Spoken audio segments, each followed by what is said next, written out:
Assalamualaikum warahmatullahi wabarakatuh. Mari klik subscribe di channel ini dan aktifkan tanda loncengnya untuk mendapatkan update pemberitahuan di video berikutnya.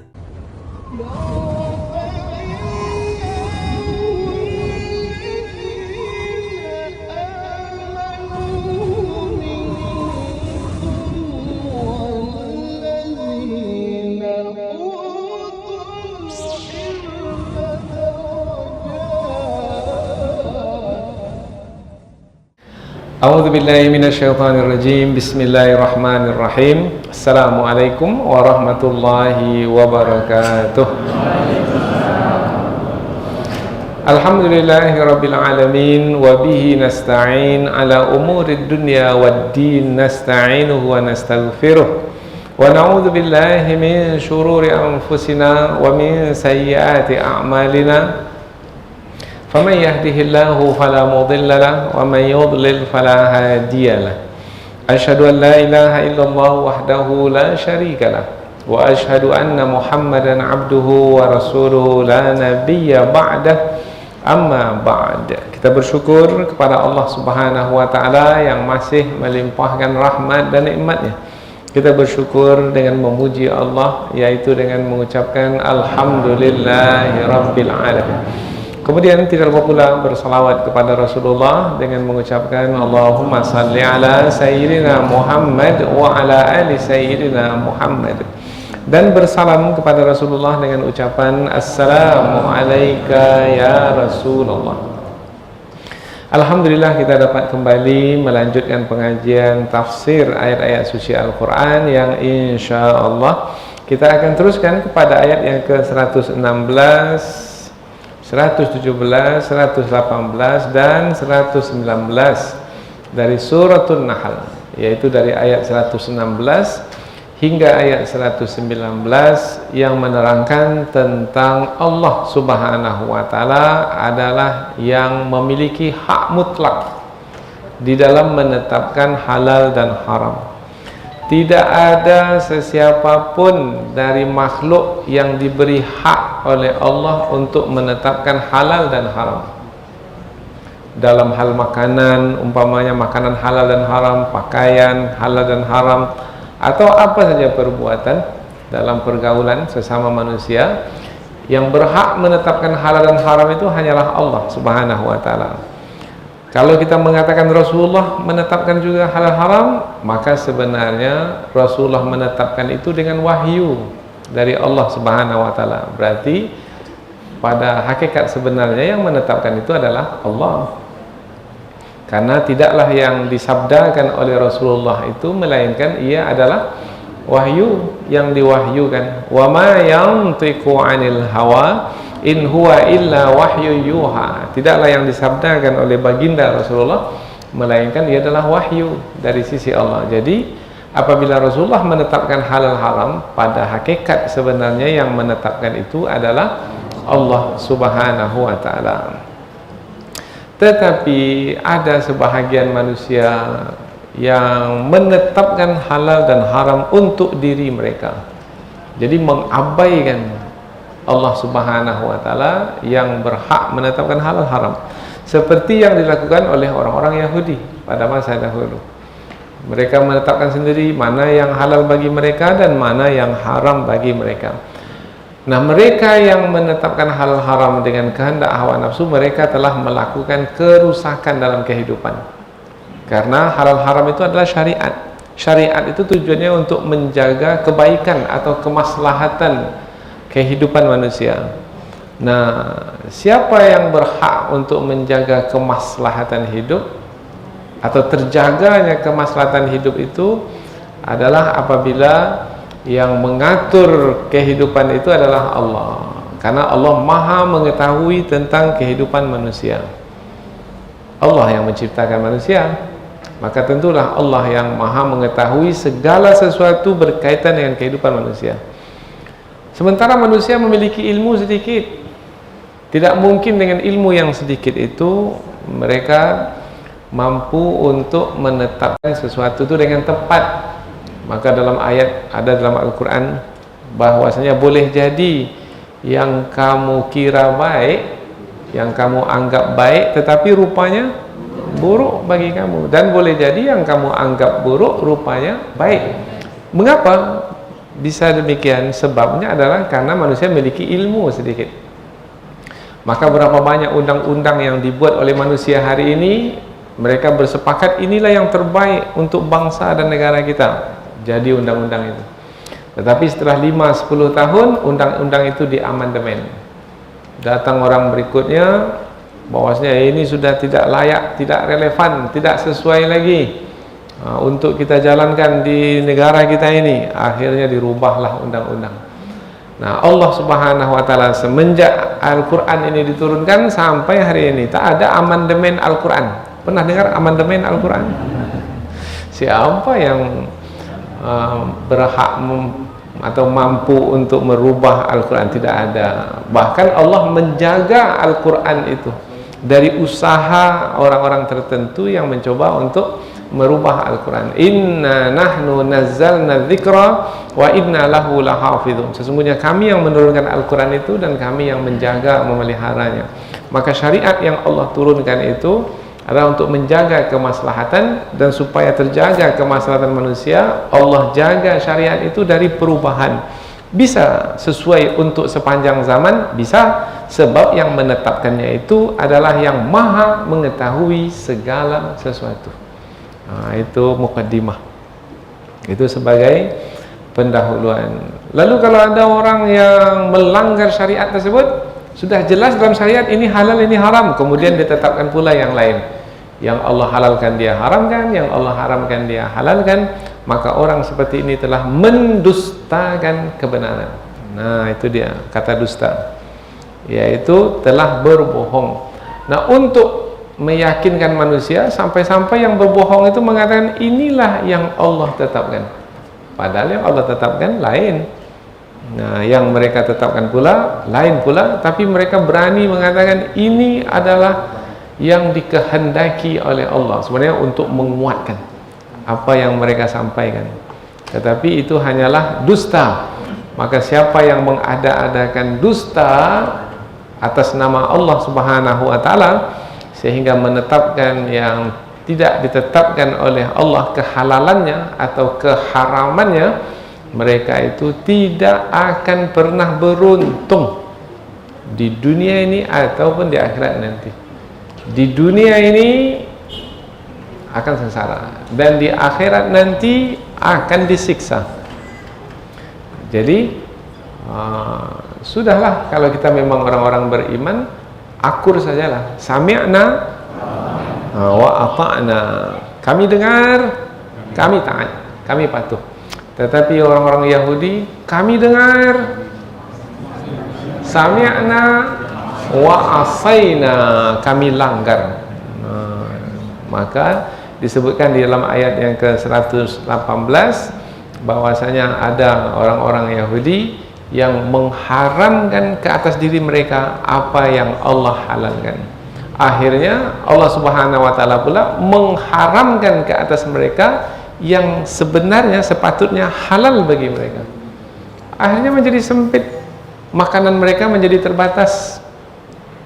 Semestinya banyak yang boleh mereka makan, tetapi Allah mengharamkan bagi mereka apa yang sebenarnya halal. Akhirnya menjadi terbataslah makanan mereka. Ini adalah kesusahan disebabkan karena kezaliman mereka, yaitu mengharamkan sesuka hati mereka. Kemudian apabila kita, kalau dahulu orang-orang Yahudi sepatutnya apabila mereka telah melakukan kesalahan, segeralah bertaubat kepada Allah. Kalau mereka sungguh-sungguh bertaubat, taubat mereka akan diterima oleh Allah Subhanahu wa taala, karena Allah Maha Pengampun lagi Maha Penyayang. Maka kita pun juga demikian. Kalau ada pula di antara kita yang menghalalkan atau mengharamkan sesuka hati, umpamanya ada yang mengharamkan, saya haramkan bagi diri saya untuk meminum madu dari sialang umpamanya, maka orang yang seperti ini adalah mengharamkan apa yang dihalalkan oleh Allah. Padahal madu itu adalah minuman yang banyak khasiat. Dalam Al-Quran disebutkan di surat An-Nahl ini, tapi dia pula mengharamkan atas dirinya.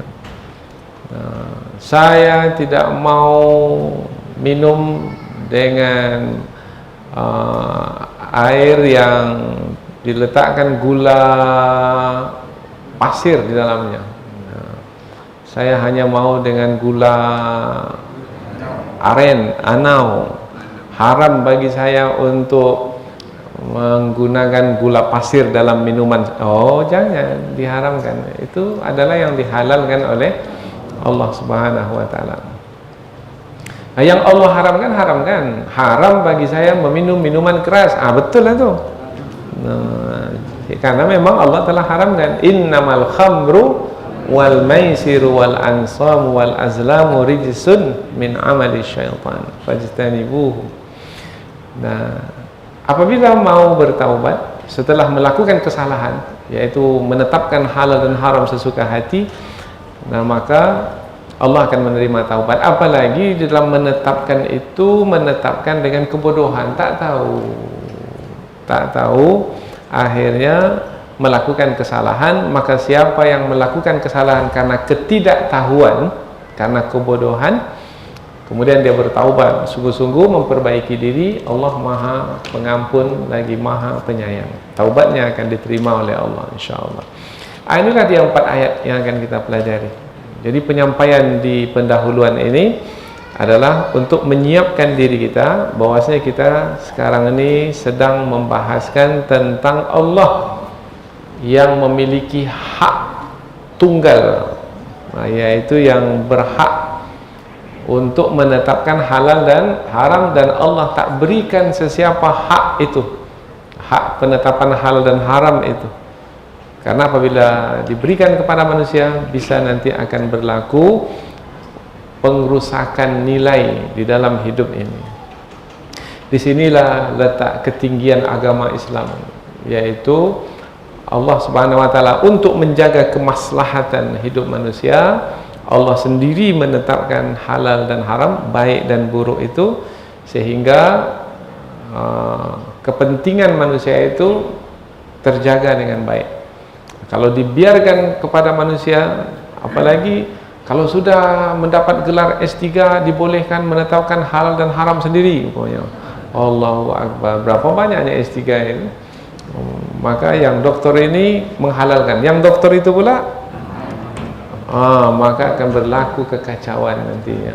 Maka Allah cabut hak dari makhluk. Kamu sekalian tidak ada yang berhak untuk menetapkan halal dan haram, hanya aku yang berhak. Dengan demikian terjagalah kemaslahatan. Disinilah tingginya syariat Islam itu. Maka kita bersyukur sekali, yaitu dengan adanya syariat Islam ini, kita sudah tidak punya pilihan yang lain lagi di dalam membangun nilai kehidupan. Karena nilai kehidupan itulah tonggak kemaslahatan untuk kebaikan hidup kita ini, bukan hanya di dunia ini tetapi juga di akhirat nanti. Baik, cukup sebagai pendahuluan. Selanjutnya kita akan pindah ke tafsir ayat. Namun sebelum kita menafsirkan ayat, tafsir maknanya penjelasan yang lebih panjang dari ayat, kita akan membaca terlebih dahulu ayat yang kita tafsirkan, kemudian kita terjemahkan secara harfiah supaya kita lebih dekat dengan kandungan ayat. Allah Subhanahu wa taala berfirman, A'udzu billahi minasyaitonir rajim. Bismillahirrahmanirrahim. Wa la taqulu lima tasifu alsinatukumul kadhiba hadza halalu wa hadza haram litaftaru 'ala Allahil kadhib. Innal ladzina yaftaruna 'ala Allahil kadhiba la yuflihun. Mata'un qalilu walahum adzabun alim. Wa 'alal ladzina hadu harramna ma qasasna 'alaika min qabl wa ma zalamnahum walakin kanu anfusahum yadhlimun. Thumma inna rabbaka lil ladzina 'amilus su'a bi jahalatin thumma tabu min ba'di dzalika wa aslahu Inna rabbaka min ba'diha laghafurur rahim. Allah berfirman, wala taqulu, dan jangan kamu mengatakan lima terhadap apa-apa yang tasifu, menyebut-nyebut alsinatukum, lidahmu, maknanya mulutmu. Karena di mulut itu ada lidah yang bergerak. Dengan bergeraknya lidah itu maka keluarlah kata-kata. Maka dalam ayat ini Allah menggunakan kata lidahmu.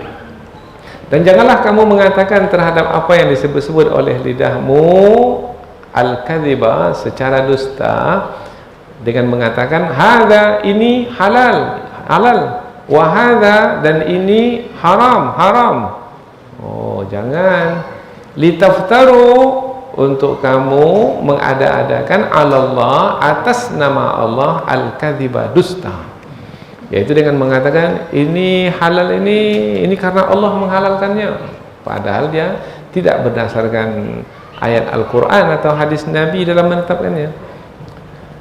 Inna, sesungguhnya, alladzina, orang-orang yang yaftaruna, mengada-adakan Allah, atas nama Allah, al-kadhiba, dusta, la yuflihun, mereka itu tidak akan beruntung. Jadi orang yang menetapkan dengan lidah mereka ini halal, ini haram, sesuka hati, tidak akan pernah beruntung dalam hidup. Mata'un, kesenangan, qalilun, yang sedikit, walahum, dan bagi mereka, azabun, azab alim, yang pedih. Ada kesenangan yang sedikit dan bagi mereka azab yang pedih. Kesenangan yang sedikit ini apa pula maksudnya ini? Jadi dengan berdusta itu ada dapat kesenangan sedikit. Nanti kita akan terangkan. Boleh jadi karena berdusta dapat kesenangan, tetapi kesenangan yang didapat itu bukanlah kesenangan sejati sebenarnya, yang bersifat abadi, tetapi sangat sebentar sekali. Setelah itu merasakan siksa. Maka jangan tengok kesenangan yang sebentar. Apalah gunanya kesenangan sebentar kalau penghujungnya adalah siksa? Nanti kita akan bahas dalam tafsir. Wa 'alal ladzina, dan atas orang-orang yang hadu, Yahudi, haramna, kami haramkan, ma qasasna, apa yang telah kami kisahkan atau kami ceritakan, alaika, kepadamu wahai Muhammad, min qabl, sebelum ini. Apa yang diharamkan kepada orang Yahudi sebelum ini? Ini kan suratul Nahl. Maka ada surah sebelum ini, suratul An'am, ayat 146. Nah, di dalam ayat itu Allah ada mengharamkan beberapa makanan untuk orang-orang Yahudi, yaitu setiap hewan yang memiliki kuku tak dibolehkan orang Yahudi memakannya. Sementara banyak hewan itu berkuku. Ayam berkuku atau tidak? Kambing berkuku, sapi, lembu berkuku, tak boleh, Allah haramkan. Akhirnya mana lagi makanan yang tersisa? Maka menjadi sempit kehidupan mereka itu karena makanan menjadi terbatas. Apa sebabnya? Sebabnya wa ma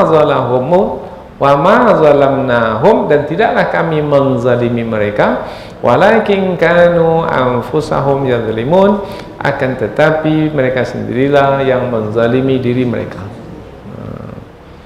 Summa, kemudian, inna, sesungguhnya, rabbaka, Tuhanmu, lilladzina, bagi orang-orang yang amilu, melakukan perbuatan as-su', yang buruk, bijahalah, disebabkan karena kebodohan, summa, kemudian, tabu, mereka bertaubat, min ba'di dzalika, setelah itu, setelah melakukan kesalahan itu, wa aslahu, dan memperbaiki diri, inna, sesungguhnya, rabbaka, sesungguhnya Tuhanmu, min ba'diha, selepas itu, laghafurun, sungguh maha pengampun, rahim, maha penyayang. Artinya taubatnya akan diterima kalau memang betul-betul sungguh-sungguh bertaubat. Kita baca langsung dari awal 4 ayat terjemahannya, kemudian setelah itu kita pindah ke tafsir ringkas, kemudian barulah setelah itu kita membahas ayat ini dengan lebih mendalam lagi. Dan janganlah kamu mengatakan terhadap apa-apa yang kamu sebut-sebut dengan lidahmu secara dusta, ini halal dan ini haram, untuk kamu mengada-adakan atas nama Allah dusta. Sesungguhnya orang-orang yang mengada-adakan atas nama Allah dusta, mereka itu tidak akan beruntung. Kesenangan yang sedikit dan bagi mereka azab yang pedih. Dan atas orang-orang Yahudi kami haramkan apa-apa yang telah kami ceritakan kepadamu sebelum ini, dan tidaklah kami menganiaya mereka, akan tetapi mereka sendirilah yang menganiaya diri mereka. Kemudian sesungguhnya Tuhanmu bagi orang-orang yang melakukan perbuatan buruk dengan kebodohan atau disebabkan kebodohan, kemudian mereka bertaubat setelah itu dan melakukan perbaikan, sesungguhnya Tuhanmu setelah itu Maha Pengampun lagi Maha Penyayang.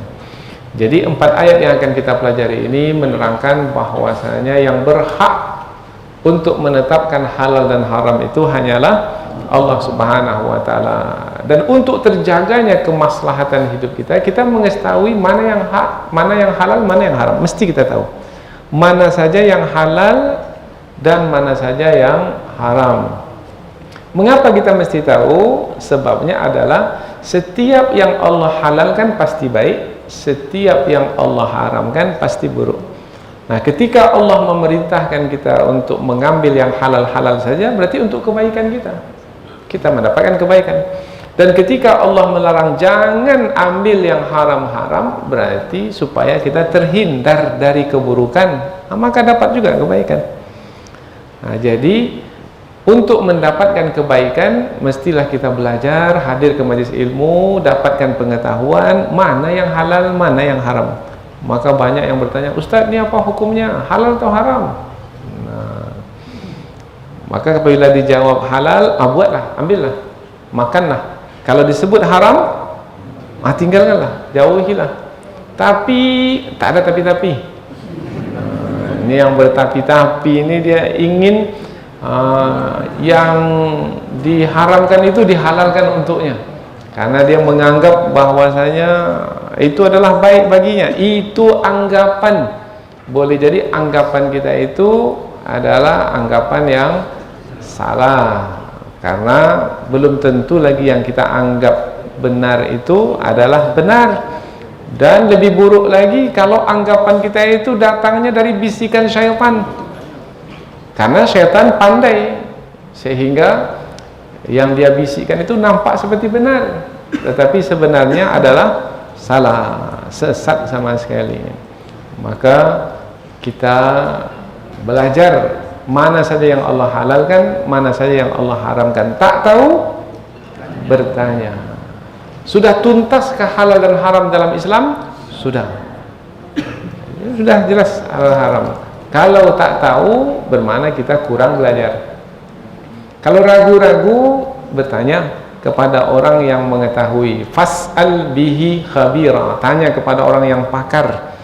Nah, ada yang memang hukum itu disepakati oleh para ulama, namanya ijma'. Disepakati, tak ada yang berbeda pendapat, semua menetapkan hukum yang sama. Nah, satu lagi, ada yang berbeda pendapat. Nah, yang berbeda pendapat ini sebagian ulama membolehkan, sebagian lain tidak membolehkan. Nah, yang seperti itu biasanya banyak sebab. Disebabkan karena dalil umpamanya, disebabkan karena kemaslahatan umpamanya. Nah, disebabkan karena ada perubahan waktu dan tempat umpamanya. Banyaklah yang mempengaruhi hukum itu. Maka ada istilah kaedah dalam usul fikih, al-hukmu yaduru ma'al illah. Hukum itu dia bisa berubah-ubah sesuai dengan apa sebab-sebabnya itu. Nah, tapi ini mesti dibicarakan oleh orang-orang yang memiliki pengetahuan cukup saja.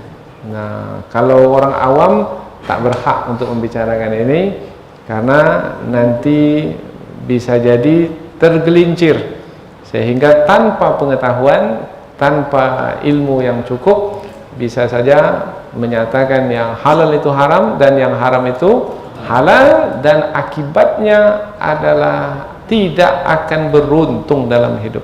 Kalau tidak beruntung, apa lawannya? rugi. Beruntung itu lawannya rugi. Tidak beruntung berarti pasti akan rugi. Nah, sementara kita tak mau rugi, kita mau beruntung. Maka untuk mendapatkan keberuntungan, belajar supaya kita mengetahui halal dan haram. Mana saja yang boleh kita lakukan, mana yang tidak boleh kita kerjakan. Nah, inilah dia 4 ayat, yaitu ayat yang sebenarnya kandungannya itu menambahkan lagi keimanan kita kepada Allah. Allah yang menetapkan halal dan haram. Maka jangan sekali-kali ragu. Apabila Allah sudah menetapkan halal, pasti baik. Apabila Allah menetapkan haram, pasti buruk. Dan jangan menangguh-nangguhkan lagi. Nah, saya memang sudah bersetuju, Ustaz, bahwasanya riba itu adalah haram, tetapi belum sekarang lah saya menjalankannya. Nantilah kalau udah lunas hutang mobil saya ini, barulah saya. Ada selesai hutang rumah saya ini, barulah. Nah, ini orang yang menangguh-nangguh di dalam menjalankan syariat, seakan-akan dia masih berpeluang hidup lama. Nah, takut kita nanti dalam keadaan ia melanggar syariat, ketika itu dia meninggal dunia, tak sempat dia bertaubat. Itulah yang dibawa menghadap Allah Ta'ala. Maka itu yang kita khawatirkan. Lalu cepatlah berhijrah. Ini sudah tahun hijriah yang baru sekarang ini. Nah, masih di bulan Muharram. Berubahlah kita, tinggalkan yang buruk, kemudian lakukanlah yang baik. Meninggalkan yang buruk itu, itulah makna hijrah. Siapa yang berhasil berhijrah itu orang yang beriman kepada Allah, yang keimanannya itu tidak sedikit pun ada keraguan di dalamnya, yaitu Allah sebagai yang menetapkan halal dan haram. Orang seperti ini tak akan beralasan-alasan dan tidak akan mencari-cari alasan. Orang yang seperti ini sami'na wa ata'na tanpa alasan. Kalau memang ya Allah sudah menetapkan, sudah, saya tak ada pilihan yang lain. Nah, orang seperti ini adalah orang yang berhasil di dalam menjalankan syariat. Apalagi kita dengar peribahasa, kalau mau 1000 usaha, kalau tidak mau, nah 1000 alasan dia akan ada-adakan.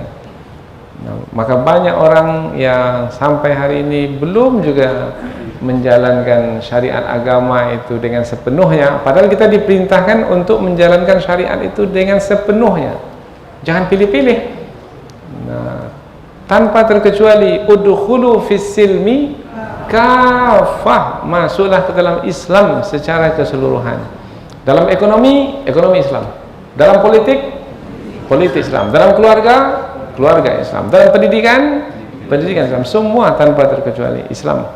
Nah, maka Islam itu disebut sibrah. Sibrah itu maknanya celupan. Celupan. Celupan itu masuknya warna kain itu ke dalam kain itu, dan apabila sudah masuk, maka apabila sudah masuk itu dia lekat dan tidak akan luntur lagi. Nah, mau kita seperti itu. Ketika kita masuk Islam itu masuk, dan Islam itu menjadi celupan kita, dan tidak akan keluar dari agama Islam lagi apapun. Nah, orang yang seperti ini adalah orang yang istiqamah sampai ke akhir hayat. Baik, kita pindah ke tafsir, yaitu tentang Allah sebagai yang menetapkan halal dan haram. Dalam ayat sebelum ini Allah telah menerangkan tentang dirinya yang mengharamkan. Mengharamkan apa sebelum ini? Mengharamkan bangkai, kemudian mengharamkan darah, kemudian mengharamkan daging babi, dan mengharamkan sembelihan yang tidak menyebut nama Allah Ta'ala. Nah, Allah telah menerangkan tentang dirinya yang mengharamkan. Maka apabila itu yang diharamkan Allah, maka haramkanlah, dan jangan tambah lagi yang lain. Yang Allah tak haramkan kemudian diharamkan. Nah, itu namanya mengada-adakan dusta, yaitu menggunakan lidah ini berkata-kata, kemudian perkataan itu penetapan haram sesuatu padahal Allah tidak menetapkannya, itu adalah dusta. Nah, inilah yang ingin disampaikan di dalam ayat yang ke-116. Wala taqulu, dan janganlah kamu mengatakan lima tasifu alsinatikumul kadzib, yaitu terhadap apa-apa yang disebut-sebut oleh lidahmu secara dusta. Ada juga ulama tafsir, kata dusta itu langsung saja disebut di awalnya, yaitu dan janganlah kamu mengatakan dusta. Nah, langsung aja kata dusta itu. Dan janganlah kamu mengatakan dusta, yaitu apa-apa yang diucapkan oleh lidahmu, karena yang berkata-kata itu adalah lidah. Dusta itu apa dusta itu? Dusta itu adalah sesuatu yang sebenarnya tidak ada, kemudian diada-adakan. Itu adalah dusta. Tidak ada, Allah berfirman seperti itu. Kemudian ada manusia mengatakan seperti ini yang dikatakan oleh Allah Subhanahu wa taala. Orang yang berbuat demikian itu adalah dusta. Tidak ada menjadi ada. Umpamanya di dalam firman Allah dari dahulu lagi, semenjak Nabi Adam alaihi salam sampai Nabi Nuh, Tuhan yang sebenarnya itu berapa jumlahnya? Hanya satu. Wa ani'budullaha ma lakum min ilahin ghairuh. Beribadahlah kepada Allah dan tidak ada Tuhan yang patut disembah dengan kebenaran selain Allah. Wa ilahukum ilahu wahid. Tuhan kamu adalah Tuhan yang Maha Esa. Jadi Tuhan itu satu, ketuhanan yang Maha Esa. Itulah dia dasarnya. Tapi ada pula yang mengatakan, "Enggak, Tuhan itu dua." Berarti itu dusta. Tuhan itu tiga. Tiga tapi satu, satu tapi tiga. Maka itu adalah dusta. Kemudian dipahatlah seperti manusia, kemudian didirikan dan disembah. Ini adalah juga Tuhan. Itu adalah dusta. Mengada-adakan yang sebenarnya itu bukanlah Tuhan yang sebenarnya. Mengada-adakan Tuhan dengan mengatakan selain Allah itu Tuhan, padahal sebenarnya itu bukanlah Tuhan. Hadza halalun wa hadza haram. Ini dia bentuk perkataan yang disebut-sebut di lidah itu, yaitu dengan mengatakan ini halal, ini haram. Kalau ada kata ini itu kan kata penunjuk. Penunjuk dekat atau penunjuk jauh? Dekat. Kalau penunjuk jauh itu ini hebat semua dalam bahasa ini. Ini dekat, itu jauh. Nah, mereka menggunakan kata ini halal, ini haram, bermakna mereka menyebut apa yang dekat dengan mereka, hampir yang dekat dengan mereka itu mereka sebut ini halal, ini halal, ini halal, ini haram, ini haram, ini haram. Padahal yang mereka tunjuk dekat itu, padahal yang halal diharam, padahal yang mereka halalkan itu adalah yang diharamkan. Dan yang diharamkan mereka halalkan, yang diharamkan mereka halalkan, kebalikannya. Nah, seperti yang sudah kita sebutkan tadi. Nah, apabila mereka menetapkan sebaliknya dari yang ditetapkan oleh Allah, bermakna mereka telah berdusta. Dan dusta mereka menjadi berat sebagai kesalahan yang berat apabila mereka menyebut yang mereka katakan itu atas nama Allah. Ini disebutkan ini di dalam firman Allah. Kemudian kita minta, mana dia ayatnya? Pokoknya adalah. Pokoknya itu. Tapi ketika kita minta, yang mana? Pokoknya ada. Saya lupa ayatnya mana. Tetapi ini ada. Nah, ini orang seperti ini berdusta. Mudah berdusta. Sementara dusta itu adalah merusak kemaslahatan, karena merusak nilai yang menegakkan kemaslahatan hidup manusia. Litaftaru 'alallahil kadziba, untuk kamu mengada-adakan dusta atas nama Allah. Nah, Allah melarang ya. Jangan kamu mengatakan, untuk kamu mengatakan dusta atas nama Allah. Nah, larangan ini Allah sebutkan kalau dilakukan juga apa yang dilarang oleh Allah, akibatnya. Nah, ini akibatnya disebutkan. Innalladzina yaftaruna 'alallahil kadziba, sesungguhnya orang yang mengada-adakan dusta atas nama Allah, akibatnya la yuflihun, tidak akan beruntung. Kalau disebut tidak beruntung berarti pasti akan rugi orang yang berdusta itu. Kalau disebut untung rugi, bagaimana cara memahami untung rugi? Ini berkali-kali ini sudah kita sampaikan. Kalau kita berdagang, boleh jadi kita beruntung, boleh jadi kita rugi, boleh jadi kita pulang modal, balik modal. Oh, berarti kaitannya berdagang itu dengan modal. Nah, ada modal barang, ada modal tenaga. Dia tak punya barang yang dia jual, tetapi ada tenaga yang dia telah keluarkan. Tapi ada modal, yaitu apabila modal kita itu setelah kita berdagang, kembali modal itu dan lebih dari modal, berarti kita telah beruntung. Modal 1 juta, kemudian setelah berdagang dapat 1.200.000, untung atau rugi? Untung. Modal 1 juta, setelah berdagang dapat 1 juta, balik modal 1 juta, setelah berdagang hanya dapat 600.000, rugi berapa? 400.000. Modal 1 juta, setelah berdagang 1 rupiah pun tak dapat.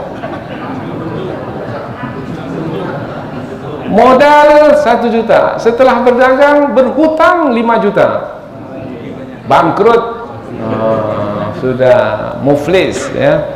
Nah, lalu kalau disebut tidak beruntung, boleh jadi susut modalnya, habis modalnya, bahkan boleh jadi yang ketiga adalah tumbuh pula hutang.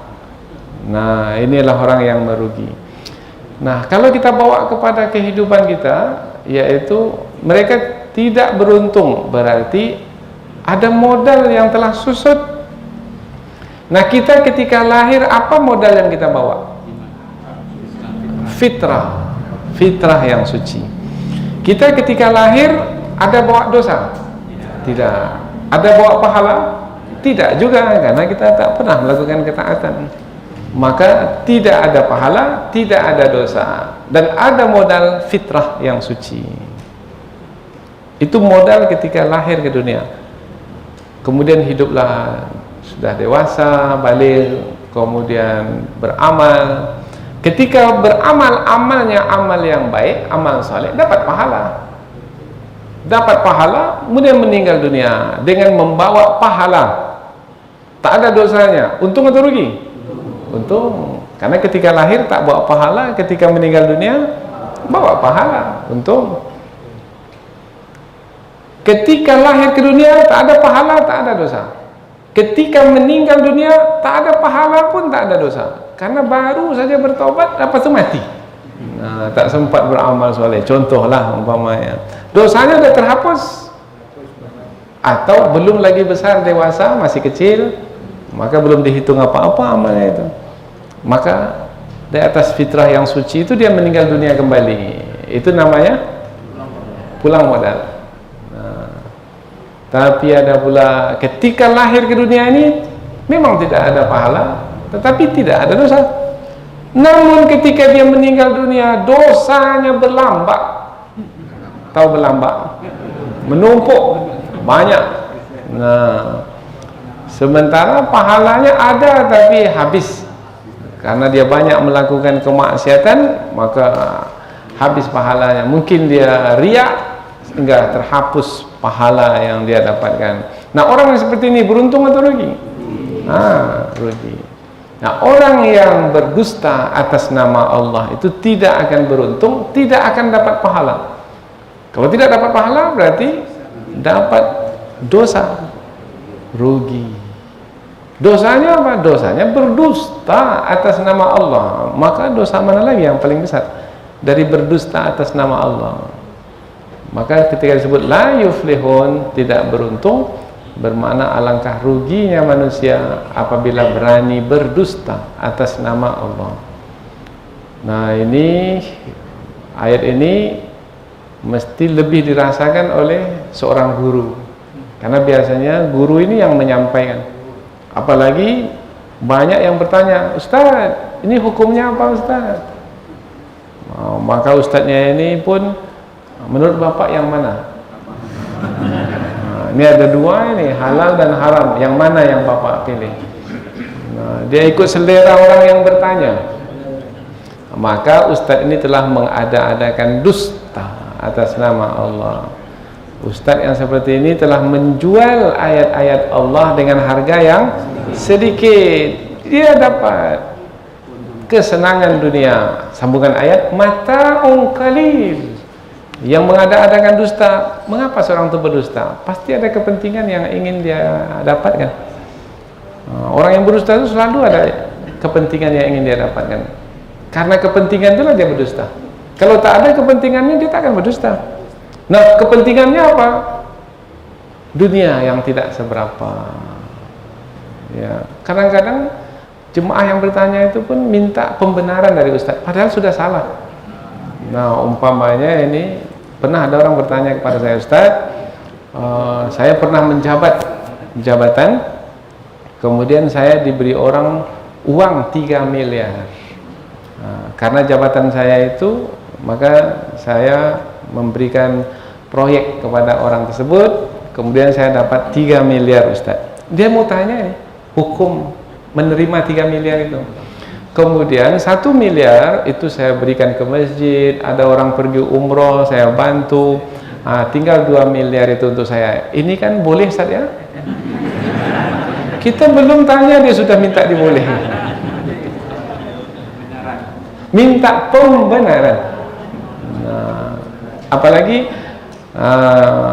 ini untuk Ustaz. Sebelum kita jawab, dikasih dulu uang. Nah, maka apabila membenarkan sebenarnya itu adalah yang salah, jelas dalam hadis Nabi jelas itu. Dalam ayat Al-Quran, wala ta'kulu amwalakum bainakum bil batil. Jangan kamu memakan harta benda saudaramu yang lain dengan cara batil, yang batil. Itu jelas, ar-rashi wal murtashi finnar. Orang yang memberi sogok, menerima sogok, semua dalam api neraka. Nah, maka katakan yang benar itu benar. Oh Pak, yang Bapak lakukan itu adalah haram sepenuhnya. Lalu yang 2 miliar yang saya terima itu haram Pak. Keras betul Ustaz, haram. Lambatkan lagi lah supaya dia menembus ke hatinya itu. Lalu apa maknanya Ustaz? Kan saya ada bangun masjid, banyak 1 miliar. Ada menghantar orang pergi umroh. Apakah saya tak dapat pahala? Tidak dapat. Sama sekali Ustaz, sama sekali. Kalau begitu rugilah saya, rugilah. La yuflihun, tidak akan beruntung. Bagaimana kira-kira ya? Wah, ini Ustaz ini tak pandai jawab pertanyaannya. Kita cari Ustaz yang lain lah. Carilah. Pergilah cari Ustaz yang lain. Karena dia ingin dibenarkan. Padahal sebenarnya tidak boleh. Agama itu yang mengikuti kehendak kita. Kita yang mengikuti kehendak agama itu. Ara'aita man ittakhadha ilahahu hawahu? Ada tidak kamu menjumpai orang yang mengikuti kehendak hawa nafsunya, menghabaikan kehendak Allah? Ada. Nah, orang yang seperti itu sebenarnya tidak lagi menuhankan Allah, tetapi dia sudah menuhankan dirinya sendiri, hawa nafsunya. Orang seperti itu merusak. Tapi dapat dia kesenangan dunia. Ya, Allah memperakui mata'un qalil. Ini ayat berikutnya. Kesenangan yang sedikit. Mengapa ada kata kesenangan sedikit ini? Sebenarnya ini kan akibat. Kalau disebut akibat adalah berupa siksaan yang sesuai. Umpamanya bencana akan berlaku baginya di dunia ini dan azab yang pedih ia akan dapatkan di akhirat nanti. Mestinya begitu. Tetapi yang untuk dunia itu disebutkan kesenangan yang sedikit. Karena boleh jadi ada yang berbohong atas nama Allah itu mendapatkan kesenangan di dunia ini, badannya sehat, dia nampak bersenang-senang, hartanya berlimpah, bersenang-senang, jabatannya semakin tinggi, umpamanya bersenang-senang, popularitasnya semakin hebat, meluas, dia senang dengan apa yang dia dapatkan. Tetapi tidak ada nilai kesenangan apabila ujungnya adalah kesengsaraan. Maka jangan lihat yang 1-2 tahun itu, 5-10 tahun itu, tapi penghujungnya bagaimana? Nah, apalah gunanya hidup senang-senang tapi di penghujung usia sengsara. Banyak tidak kita jumpai orang yang di penghujung 2-3 tahun meninggal dunia, sedikit pun tak bisa bergerak lagi. Assalamualaikum, tak bisa dia jawab lagi. Dulu petah betul mulutnya itu bercakap, apapun boleh dia sebut. Tapi ketika terakhir sekali kita jenguk, Assalamualaikum, menggerakkan mata itu tak bisa bergerak lagi. Ini bukan menyebut siapa-siapa ya, jangan dipakaikan ini yang disebut oleh Ustaz ini orangnya ini. Nah, ini untuk menerangkan bahwasanya dunia itu meskipun ia adalah suatu kesenangan, tetapi kesenangan dunia itu sekejap, sebentar sekali. Maka akankah kita gadaikan akhirat yang kekal dan abadi itu dengan dunia yang sebentar itu? Hanya orang yang bodoh lah, minta maaf lah perkataan ini, atau kita gantilah, orang yang cerdas adalah, kalau tak mau mendengar kata bodoh, kita guna kata cerdas. Orang yang cerdas adalah orang yang tidak akan menjual akhiratnya hanya karena dunia yang sedikit. Sebanyak apa dunia yang sedikit itu? Dunia yang sedikit itu adalah seperti masukkan air ke dalam laut, kemudian diangkat kembali, berapa terbawa? Sebanyak itulah dunia itu, tak seberapa nilainya. Maka jangan terpedaya. 3 miliar 3 miliar sedikit atau banyak?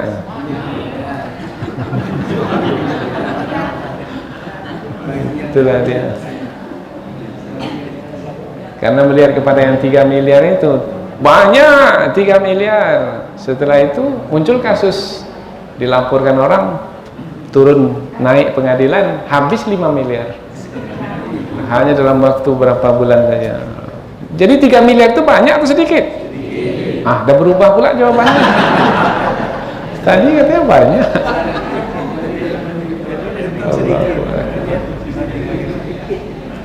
Baik. Wa 'alal ladzina hadu, dan atas orang-orang yang Yahudi, orang-orang Yahudi itu haramna, kami haramkan, ma qasasna 'alaika min qabl, apa-apa yang telah kami ceritakan kepadamu wahai Muhammad sebelum ini. Sudah kita terangkan itu di surah Al-An'am ayat 146 itu disebutkan bahwasanya Allah telah mengharamkan binatang yang berkuku. Ada saja yang berkuku maka diharamkan bagi orang-orang Yahudi. Akhirnya menjadi susahlah orang-orang Yahudi itu karena makanan menjadi terbatas. Nah, sebenarnya apabila mereka mau akur dengan syariat yang telah Allah turunkan melalui Nabi Musa dahulu atau melalui Nabi-Nabi Bani Israel dahulu, sudah mereka akan merasa lapang karena banyak makanan yang halal yang bisa mereka dapatkan. Tetapi karena mereka ini melampaui batas, dzalika jazainahum bibaghihim, itu adalah disebabkan, mengapa Allah haramkan? Karena mereka melakukan perbuatan yang melampaui batas, yaitu ada di antara mereka itu yang mengharamkan binatang yang Allah halalkan. Maka Allah pula menetapkan pengharaman sehingga mereka menjadi sempit dalam menjalani hidup. Wa ma zalamnahum, dan tidaklah kami menganiaya mereka, walakin kanu anfusahum yadhlimun, akan tetapi mereka sendirilah yang menganiaya diri mereka. Jadi orang yang menghalalkan sendiri apa yang dia kehendaki dan mengharamkan sendiri apa yang dia kehendaki dengan mengabaikan pengharaman dan penghalalan dari Allah Subhanahu wa taala, mereka ini sebenarnya adalah orang yang menganiaya diri sendiri. Summa, apabila sudah berlaku macam mana? Yaitu menetapkan halal dan haram sesuka hati, itu kan adalah keburukan, kejahatan, kemaksiatan, pelanggaran. Kalau sudah berlaku, kemudian inna rabbaka, sesungguhnya Tuhanmu, lilladzina amilus su'a bijahalah, karena kebodohan dia melakukan keburukan itu, penetapan halal haram itu. Karena kebodohan kemudian bertaubat, summa tabu min ba'di dzalika wa aslahu, dan dia buktikan taubat itu dengan sungguh-sungguh melalui melakukan perbaikan, dia perbaiki dirinya dengan melakukan ketaatan atau tebusan dengan berbuat baik, maka Allah, inna rabbaka min ba'diha laghafurur rahim, sesungguhnya Allah setelah itu maha pengampun, maha penyayang. Allah akan berikan ampunan dan Allah akan berikan rahmat kepada orang yang bertaubat itu. Satu lagi tafsiran, karena kebodohan, boleh jadi karena kebodohan karena dia tak tahu itu halal itu haram. Boleh jadi yang kedua, bukan dia tak tahu itu halal itu haram, tetapi yang dia tak tahu akibat dari. Nah itu dia. Umpamanya bapak tahu bahwasanya ini jual beli dengan cara riba ini adalah yang diharamkan. Tahu Ustaz. Mengapa bapak buat juga? Karena saya kalau tak ambil dengan cara ini, tak dapat saya punya rumah, tak bisa saya membeli rumah, tak bisa saya membeli kendaraan. Jadi bapak tahu ini diharamkan, ya. Tapi mengapa bapak buat juga? Karena itu adalah untuk keperluan saya Ustaz sehari-hari. Nah, berarti dia terlepas pandang dari akibat, yaitu dia tak terfikir akibatnya. Yang dia fikir itu rumah yang dia diami, yang dia fikir kendaraan yang akan dia pakai, tetapi dia tidak memikirkan akibat yang akan dia tanggung, yaitu binasanya dirinya, harta bendanya, ahli keluarganya, nilai hidupnya pun habis. Jadi boleh jadi disebabkan karena kebodohan, yaitu disebabkan karena kebodohan terhadap akibat yang akan ia dapatkan. Nah, jadi dua-dua itu sekali Allah terangkan. Boleh jadi seseorang itu melakukan kesalahan itu adalah karena kebodohan atau karena ketidaktahuan akibat. Namun apabila mau bertaubat dengan sungguh-sungguh, menebus diri, fantaha falahu ma salafa wa amruhu ilallah, yang lalu sudah berlalu, kemudian dia buka lembaran baru, dia tebus dengan melakukan ketaatan-ketaatan dengan sungguh-sungguh, maka mudah-mudahan insyaallah Allah memberikan ampunan dan kasih sayang kepadanya. Ia kembali bersih suci. At-taibu minadz-dzambi kaman la dzambalah. Orang yang bertaubat dan taubatnya sungguh-sungguh Allah terima, maka sama seperti seseorang yang tidak berdosa sama sekali. Kayaumin waladathu ummuh, seperti hari ia dilahirkan oleh ibunya. Amin. Masih ada rekening di bank konvensional? Alhamdulillah. Kalau sudah tak ada lagi, berarti kita sudah bertaubat kepada Allah.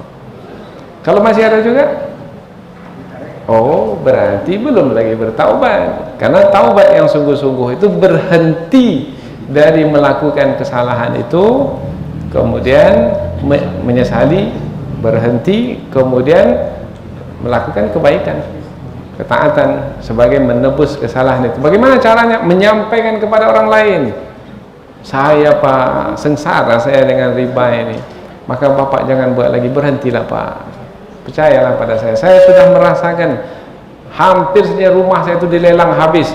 Berpuluh tahun saya lamanya mencari uang, kekayaan untuk membangun rumah itu, tetapi hampir saja rumah saya itu habis karena saya membuat pinjaman dengan cara riba. Maka Bapak jangan lagi seperti saya, jadikan apa yang berlaku pada diri saya ini sebagai pelajaran. Itu namanya menebus diri, yaitu dia selamatkan pula orang lain. Dan orang yang seperti ini apabila terus menyampaikan peringatan kepada orang lain, maka mudah-mudahan dengan usahanya itu Allah menerima taubatnya dan menjadikan apa yang dia lakukan itu sebagai amal soleh pula dalam menyelamatkan orang lain. Nah, inilah dia 4 ayat yang kita pelajari, yaitu menerangkan tentang Allah sebagai yang menetapkan halal dan haram.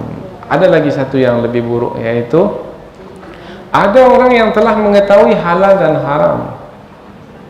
Semestinya yang ia halalkan dia halalkan, yang dia haramkan dia haramkan, yang Allah halalkan dia halalkan, yang Allah haramkan dia haramkan.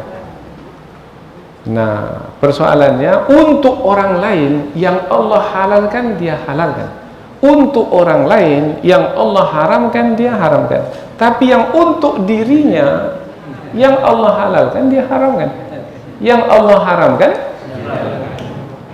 dia halalkan. Kabura maqtan indallahi an taqulu ma la taf'alun.